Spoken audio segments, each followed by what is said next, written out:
समधन जी, आपका बेटा मेरे बेटे की कमी दूर कर दिया। देखो तुम्हारी चिंता तो जायज़ है, पर ये भी तो समझो ना, वो भी अब उसका ही परिवार है। सरला, अपने बच्चों पर भरोसा रखो। एक तो तुम्हारी वो बेकार सी सहेलियाँ जाने क्या पट्टी पढ़ा जाती हैं तुम्हें, और तुम बस चिंता में मरी जाती हो। अरे अपने दिए संस्कार पर भरोसा तो रखो। बेकार की चिंता कर अपना बीपी मत बढ़ाओ। गगन जी पत्नी को परेशान देख बोले, आप नहीं समझ रहे हैं जी। देख लेना एक दिन निकुंज हमारा नहीं उनका बेटा बनकर रह जाएगा। चलिए आप खाना खा लीजिए, मुझे भूख नहीं है। कहाँ ख्यालों में खोई सी सरला जी पति गगन जी को खाना परोसने लगी। ये औरतें भी ना जाने क्यों दोस्तों की बातों पर आंख बंद कर भरोसा कर लेती हैं। सबके बच्चे एक जैसे नहीं होते। ये बात सरला को कैसे समझाऊं।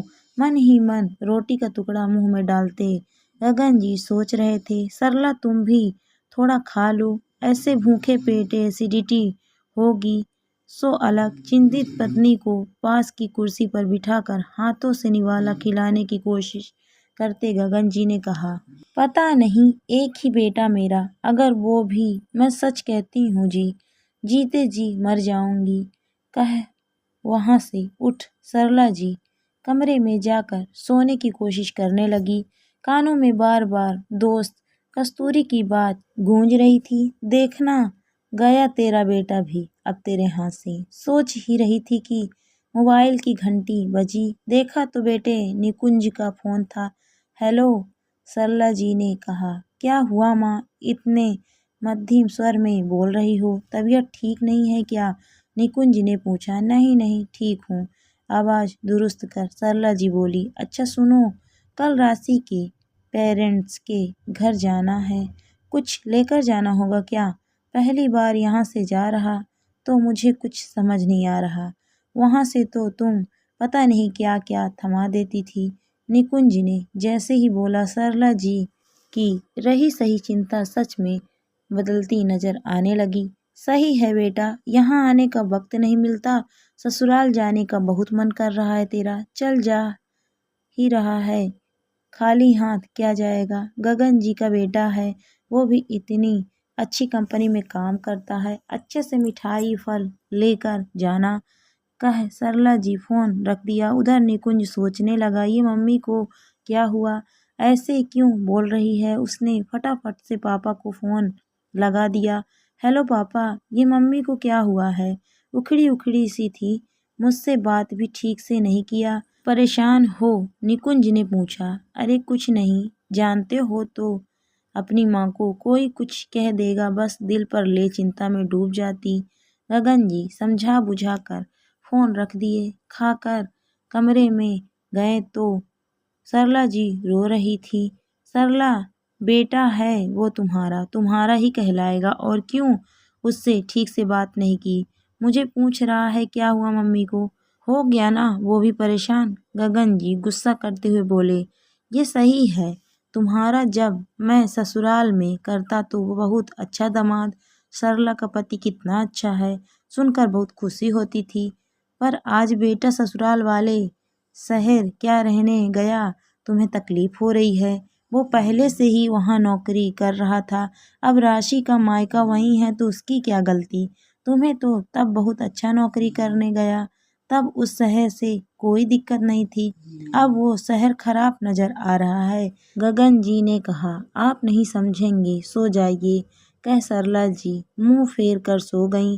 समय गुजर रहा था और बेटे को लेकर सरला जी की चिंता भी, पर बेटे से कुछ कह भी नहीं सकती थी, सलाह भी तो खुद ही देती थी। दोनों घर को अपना समझकर चलना, जब बेटा बहू अपने फर्ज इधर बाखूबी निभा ही रहे हों, जब समय मिलता यहाँ आते रहते। गगन जी को भी 3-4 दिन की छुट्टी मिलते निकुंज अपने पास बुला लेता। उधर जाते तो राशि के पेरेंट्स हमेशा अपने घर बुला लिया करते। गुजरते वक्त के साथ सरला जी महसूस करने लगी थी जैसे बहू उनको दिल से अपना मान सब करती, हर बात का ख्याल रखती, अपने माता पिता के प्रति लापरवाह सी थी। कहने का मतलब ये है कि जो बहू सास ससुर के रहते समय पर हर चीज करके दे दिया करती, मायके जाती तो कुछ नहीं करती। ये देख बहुत बार निकुंज कहता भी जाओ मम्मी जी की मदद करो, पर राशि नहीं सुनती। तो कितनी बार निकुंज जाकर मदद करने की कोशिश करता। दामाद को यूं मदद करने सास कभी नहीं देती, पर वो आग्रह करके कर दिया करता। इस बार जब सरला जी बेटे के घर गईं तो राशि की माँ उनसे मिलने आई। राम सलाम के बाद राशि दोनों के लिए चाय नाश्ता लेकर आई और दोनों को बात करने छोड़ चली गई। आप बहुत किस्मत वाली हैं समधन जी, आप लोगों के पास निकुंज जैसा बेटा है जो कभी भी हमें यह एहसास नहीं होने देता कि वो हमारा बच्चा नहीं है।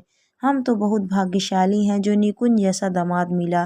बेटी तो थी ही, बेटे की जो कमी कभी कभी खलती थी वो निकुंज ने पूरी कर दी। इतने अच्छे संस्कार दिए आपने उसे, तभी तो वो कभी गुमान नहीं करता।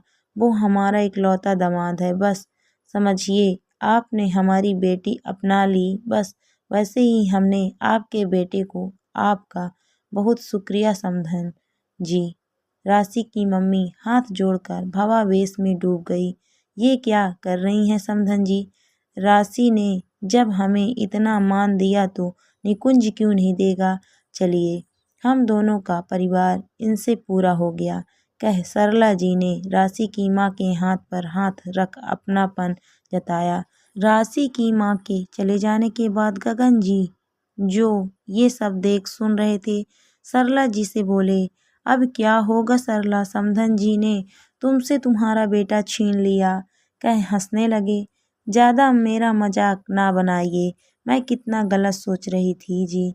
जब बहू हमें अपना मान सब करती तो बहुत अकड़ में रहते, बेटा ससुराल को करता तो बुरा क्यों लग जाता। देखा मेरे संस्कार, मेरा बेटा कितना भाग्यशाली, दो दो माँ मिल गई उसे। सरला जी अपनी वाहवाही करते हुए बोली, और मुझे क्या मिला माँ? राशि कमरे में आकर नखरे दिखाते सरला जी से बोली, तुम्हें भी तो दो दो माँ मिल गई, कह बहू को गले लगा ली। गगन जी और निकुंज हंसने लगे।